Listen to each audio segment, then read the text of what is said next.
नमस्ते एवरीवन। आज हम DAV board class 8 English practice book पहला चैप्टर टेंसेस का वर्कशीट 3 शुरू कर रहे हैं। इसमें हम पढ़ेंगे नॉन एक्शन वर्ब्स के बारे में। नॉन एक्शन वर्ब्स है क्या? नॉन एक्शन वर्ब्स के बारे में यहाँ लिखा है, रिमेंबर में दिया हुआ भी पहले से। Non action verbs that is verbs that do not describe an action are not or rarely used in the continuous tense. Non action verbs वो है जो एक्शन को डिस्क्राइब नहीं करता और ये कंटिन्यूअस टेंस में यूज नहीं किया जाता है, या कभी कभी शायद ही कभी इसका यूज हो सकता है विशेष परिस्थिति में। फॉर एग्जाम्पल, अब यहाँ दो सेंटेंस है, इस दो सेंटेंस को देखो, एक गलत है और एक सही है।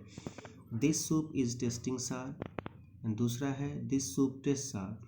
इसमें पहला जो है sentence this soup is testing सार, ये गलत है क्योंकि टेस्ट जो है वो नॉन एक्शन वर्ब है और इसका कंटिन्यूअस टेंस में यूज नहीं हो सकता, इसलिए ये गलत है। और नीचे ये सही है, दिस सूप टेस्ट सार, तो इसको टिक किया गया, ये सही है।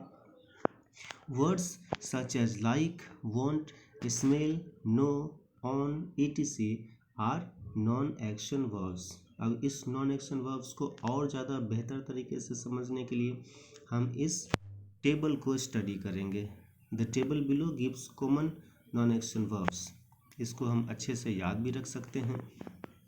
कैटेगराइज किया गया है, हम देख लेते हैं। नॉन एक्शन वर्ब्स को इस 4 ग्रुप्स में बांटा गया है।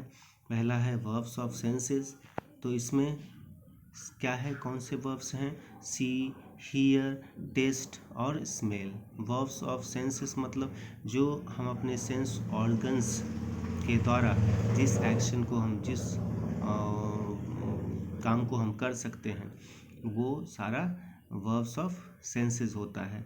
जैसे आँख से हम देख सकते हैं, कानों से सुन सकते हैं और जीभ से टेस्ट ले सकते हैं, नाक से स्मेल कर सकते हैं इन सब को हम सेंस कर सकते हैं, इसीलिए ये है वर्ब्स ऑफ सेंसेस के अंतर्गत। दूसरा कैटेगरी में है वर्ब्स ऑफ फीलिंग्स और इमोशंस। तो यहाँ पे फीलिंग्स और इमोशंस से रिलेटेड सारे वर्ड्स हैं, कुछ इंपॉर्टेंट वर्ड्स हैं यूँ कह लो। इसमें है लाइक, लव और hate, feel, want, desire, fear, respect. तीसरा है वर्ब्स ऑफ मेंटल स्टेट्स। ये मेंटल स्टेट्स को डिस्क्राइब करने के लिए जो कुछ भी वर्ब्स हैं, जो इंपॉर्टेंट वर्ब्स हैं, उसके लिस्ट यहाँ पे हैं। Know, understand, agree, disagree, believe, doubt, trust, think, suppose, remember. और लास्ट है वर्ब्स ऑफ पजेशन। इसमें है ऑन, पजेस, बिलोंग और कंटेन। ये कुछ इम्पोर्टेंट नॉन एक्शन वर्ब्स हैं, कॉमन नॉन एक्शन वर्ब्स हैं जिसका जनरली आईएनजी फॉर्म में जिसको यूज़ नहीं करते हैं हम लोग, तो इसे ठीक से याद करना है। और अब आते हैं हम ऊपर, यहाँ देखते हैं उस टेबल की जो स्टडी किए हैं अभी हम, उसके आधार पे यहाँ पे हम सेलेक्ट करेंगे कि कौन सा गलत है और कौन सा सही है। प्रत्येक नंबर में 2-2 सेंटेंस का सेट है, उसमें से एक सेंटेंस गलत है और एक सही है। उसको हम अभी पढ़ेंगे, फिर उसको टिक करेंगे। तो चलो हम बनाते हैं। Read the sentences given below and tick the grammatically correct ones. Give a reason for your choice. तो पहले हम यहाँ पे देख लेते हैं कि कौन सा सेंटेंस ग्रामेटिकली करेक्ट है प्रत्येक सेट के अंदर। पहला में लिखा है आई लाइक दिस ड्रेस और दूसरा है I am liking this dress. अब इस दोनों में से कौन सा सही है? तो लाइक जो वर्ब है वो नॉन एक्शन वर्ब है, नॉन एक्शन वर्ब का आईएनजी फॉर्म होगा नहीं, इसलिए पहला वाला सेंटेंस सही होगा, आई लाइक दिस ड्रेस। दूसरा है Ravi is wanting to talk with you और दूसरा है Ravi wants to talk with you. अब यहाँ पे भी देख लेते हैं, want जो है वो नॉन एक्शन वर्ब है, इसलिए इसका आईएनजी फॉर्म नहीं होगा, तो Ravi is wanting to talk with you, ये सेंटेंस गलत है।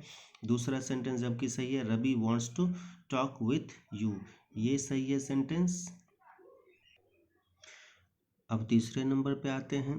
तीसरे नंबर पे यहाँ हम देख रहे हैं the room freshener smells good, मतलब इसमें जितने भी 6 सेट्स में जितने भी सेंटेंसेस हैं सब में जो वर्ब है वो नॉन एक्शन वर्ब्स का ही इस्तेमाल किया गया है, इसलिए नॉन एक्शन वर्ब्स का तो आईएनजी फॉर्म होगा नहीं।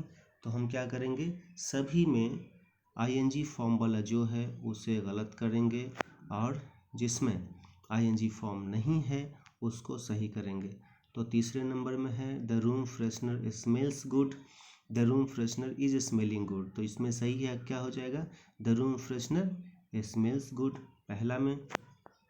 चौथे नंबर में है ही नोज योर डैड, और उसके बाद है he is knowing your dad, तो इसमें सही हो जाएगा ही नोज योर डैड, ये हो जाएगा सही।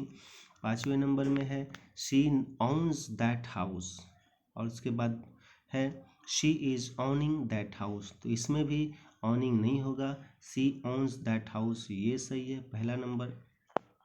अब 6 में है I hear some noises from the room, और यहाँ I am hearing some noises from the room, तो यहाँ I am hearing some noises ये गलत है, हियरिंग नहीं होगा, I hear some noises in the room, ये ठीक है, ये सेंटेंस सही है। अब आगे चलते हैं, ये सब तो हम पहले ही अभी पढ़ चुके, अभी थोड़ी देर पहले तुरंत ही पढ़ चुके हैं। अब ये बनाते हैं, अब आते हैं क्वेश्चन नंबर बी पे, इसको देखते हैं। इसमें है fill in the blanks with the correct forms of the verbs simple present और प्रेजेंट कंटिन्यूअस। इसमें दो चीज़ों का ख्याल रखना है, सिंपल प्रेजेंट और प्रेजेंट कंटिन्यूअस टेंस के जो हमने यूजेस पढ़े थे उसको ध्यान में रखना है, और दूसरी बात उस वर्ड्स को भी ध्यान रखना है, उस वर्ब्स को भी ध्यान में रखना है जो नॉन एक्शन है, जिसका आईएनजी फॉर्म नहीं होता है। तो इन सारी चीज़ों को ध्यान में रखते हुए इस एक्सरसाइज को हम बनाएंगे। पहला है Tanmay dash a lot of dry leaves, it is his hobby, यहाँ हॉबी की बात है, हॉबी की बात है तो यहाँ पे सिंपल प्रेजेंट में आ जाएगा ये, तो लिख देंगे हम Tanmay collects a lot of dry leaves, क्या हो जाएगा, collects, Tanmay collects a lot of dry leaves, it is his hobby. दूसरा में है Tanmay dash a lot of dry leaves these days, अब यहाँ दीज डेज है, दीज डेज जैसे ही आता है तो वो प्रेजेंट कंटिन्यूस टेंस के लिए स्पेशल हो जाता है, यहाँ पे प्रेजेंट कंटिन्यूस टेंस का ही यूज हो सकता है और दूसरा किसी का नहीं, दीज डेज, नॉय डेज इसके साथ। तो यहाँ लिख देंगे तन्मय इज कलेक्टिंग, क्या हो जाएगा, Tanmay is collecting a lot of dry leaves these days, he has to prepare a botany project।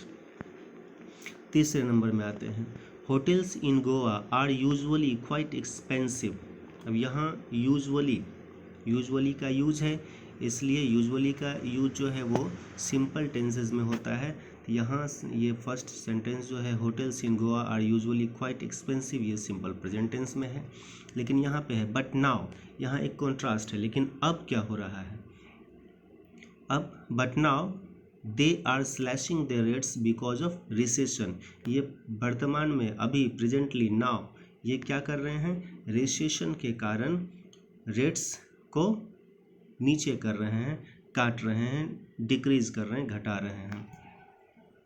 चौथे नंबर में है सॉफ्टवेयर इंजीनियर्स यूजुअली, यहाँ फिर यूजुअली का यूज हुआ है तो इसका मतलब सिंपल टेंस में होगा, यहाँ पे हमारे पास दो ही ऑप्शन है, सिंपल प्रेजेंट टेंस या प्रेजेंट कंटिन्यूअस टेंस, तो यहाँ यूजुअली है तो क्या हो जाएगा, सिंपल प्रेजेंट टेंस में, तो वर्क का सिंपल प्रेजेंट टेंस फॉर्म यहाँ पे हमें डालना है, तो सॉफ्ट इंजीनियर्स, इंजीनियर्स यहाँ पे प्लूरल है इसलिए वर्क पहले से प्लूरल है, तो यहाँ सिर्फ वर्क लगा देंगे, तो हो जाएगा software engineers usually work for 8 hours a day, but now on account of the current economic slow down they यहाँ गैप छूट गया है, नहीं दिया गया है यहाँ पे, लेकिन आएगा, यहाँ पे क्या हो जाएगा, कंटिन्यूस टेंस का यूज हो जाएगा, they are working for over 12 hours a day, क्या हो जाएगा, software engineers usually work for 8 hours a day but on account of the current economic slow down they are working for over 12 hours a day।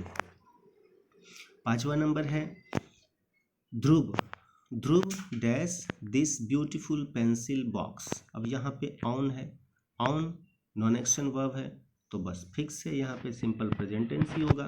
तो ध्रुव ऑन्स, S लगा देंगे इसमें, Dhruv owns this beautiful pencil box.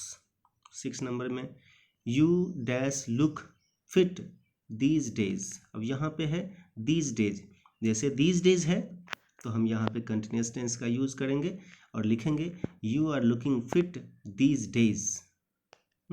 और यहाँ these days, तो अब जो यहाँ सवाल है वो सीमित हो गया है, दीज डेज से रिलेटेड ही ये सवाल है। तो यहाँ पूछा जा रहा है कि तुम बड़े आजकल फिट दिख रहे हो, तो आजकल क्या तुम एरोबिक क्लासेस जाते हो? यहाँ पे फिर हम इस दीज डेज को ध्यान में रखते हुए, ये क्वेश्चन भी इसी से अटैच्ड है, तो दीज डेज यहाँ दूसरे सेंटेंस में अंडरस्टूड है, तो यहाँ हम लगाएंगे are you going to aerobic classes.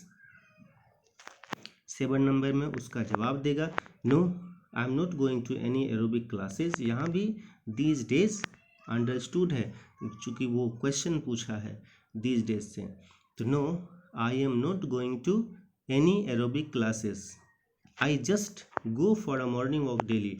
अब इसका जो रेगुलर एक्शन है, हैबिट है, उसके बारे में ये बोल रहे हैं, नहीं मैं कोई एरोबिक क्लासेस नहीं जा रहा आजकल, बस मैं तो जैसे रेगुलरली मॉर्निंग वॉक पे जाता हूँ बस वही कर रहा हूँ। तो यहाँ हो जाएगा, फिर से भर लेंगे 7 में क्या, no I am not going to any aerobic classes, I just go for a morning walk regularly. 8 number में है is Manya ready for the school. नीचे क्वेश्चन है no she dash have her bath.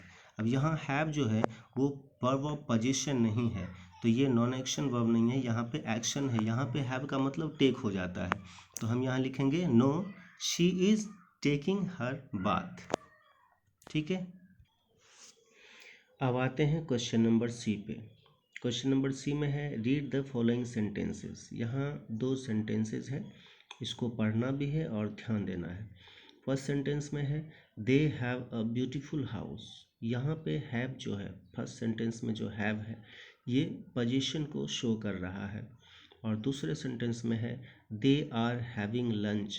यहाँ दूसरे सेंटेंस में जो having, have का use किया गया है आईएनजी फॉर्म हैविंग, तो यहाँ हैविंग जो है वो एक्शन को सजेस्ट करता है, यानी some verbs can be used as both action and non-action verbs.